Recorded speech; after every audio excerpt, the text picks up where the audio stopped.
ብሎ ማን ኃጢአቱን መናዘዝ ጀመረ።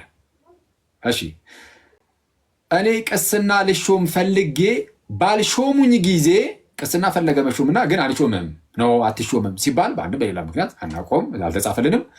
ባልሾሙኝ ጊዜ ምን አደረገ? ባልተሾመ ጊዜ ወደ ሌላ ሀገር ሄድኩኝ። ከዛስ ኤጲስቆጶሱም ቅስና ሹሞኛል ብዬ በድፍረት በቁርባኑ ላይ የምቀድስ ሆንኩኝ። ሳይሾም ቅስና ሳይሾም ይሄ ሰው እኔ ተሾም ያለው ብሎ ወደ ቅዱስ ቁርባኑ ገባ። ከዛን የሚቀድስ ሆነ። እሺ ለጠላሁትም ምጠላው ሰው ካለ ለጠላሁትም በቁርባኑ መስዋዕት ውስጥ መርዝ አድርጌ እሰጠዋለሁ። ይኸው ይህንን እየተናገረ ያለው ማለት ነው አባ ለትጹን አይደለም። አባ ለትጹን ማን ኑዛዜውን እየተቀበለ ነው።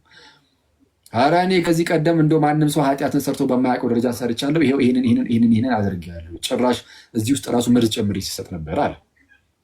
እሺ እርሱም ይሞታል። ከእናቴም ጋር 10 ጊዜ ተኝቻለሁ፣ ከእኔም ጸንሳ ለመውለድ በደረሰች ጊዜ ስራዬ አጠጥቼ ሕፃኑን በሆዷ ውስጥ ገደልሁት። ኃጢአቴ ብዙ ነው ተነግሮ አያልቅም። ኃጢአት ነው ተብሎ ራሱ የተጻፈው በቅዱስ ሚካኤል።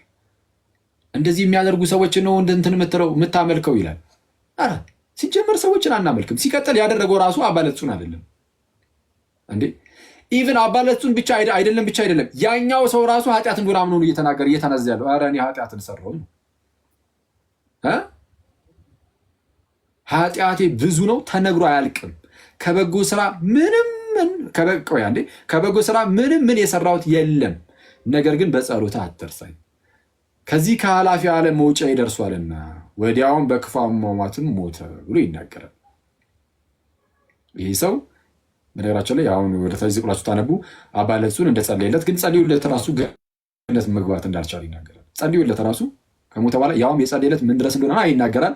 በጣም ርቀት ድረስ ሄዱ የጸለየለት፣ በጣም እስኪንገላታ ድረስ ጸለየለት። ከሞተ በኋላ ግን ያንን ሰው እግዚአብሔር ወደ ገነት ራሱ ሊያገባ አልቻለም። ኤኒዌይስ ወደ ገነት አልገባም። አኗኗሩን ያጠፋታል። ነቢያችን ነፍስ አኗኗራል ሙሉ በሙሉ ግን ያጠፋታል። ወደ ገነት ሳይገባ ቀረ። ይሄ ኤርሚያስ የተባለ ወንድማችን ግን ምን ነበር ያለው? ላስታውሳችሁ አንዴ። ከዛ በኋላ እዚሁ ላይ ግን አንድ ነገራችሁ ግን ደግሞ አለ ከጠቀመ ማለት ነው። ምን እንዳለ ስሙት። እፎይ ብፁዕ አቡነ እፎይ የአንተ አባት ለጥጹን የሚባሉት ከእናታቸው ጋር 10 ጊዜ ሴክስ ተደራርገው እናታቸውን ከኔም ጸንሳ ለመውለድ በደረሰች ጊዜ ይላል። ለእፎይ አድርሱት። አባ ለጥጹን የሚባለው አባትህ ኦኬ በቅዱስ ቁርባን ውስጥ መርዝ እያደረገ ሰዎችን ይገድል ነበር። ይህም ብቻ አይደለም።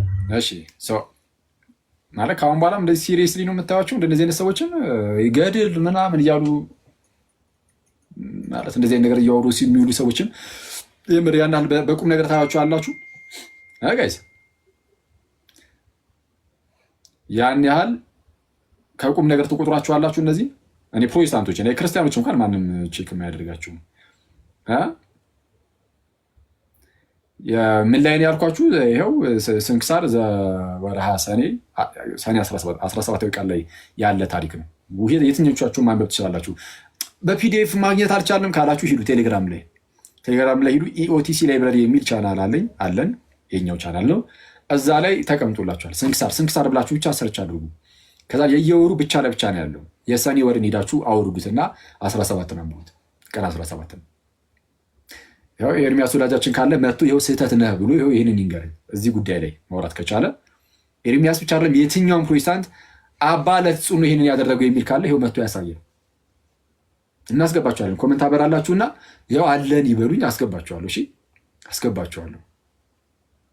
ምንድነው በአጭሩ በዚህ ደረጃ የሚዋሹ ስለሆኑ ያን አልከቁም ነገር አትወሰዱት ነው። ምንድነው እዚህ የተለያዩ ገርላት ምናምን ታምራት ምናምን መጽሐፍት ላይ የሚናገሯቸው ነገሮች ሁሉ ስህተት ናቸው እያልኩኝ አይደለም። ምናልባት ድንገት ስህተት አግኝተው ሊያውቁ ይችሉ ይሆናል። ይህንን እንግዲህ ስህተት አግኝተው አያውቁም እያልኩኝ አይደለም። ስህተት አግኝተው ሊያውቁ ይችላሉ። እኔ ይህ ስህተት አይገኝበት ምናምን እንደዛ የሚባል ነገር የለም። ስህተት ሊገኝ ይችላል።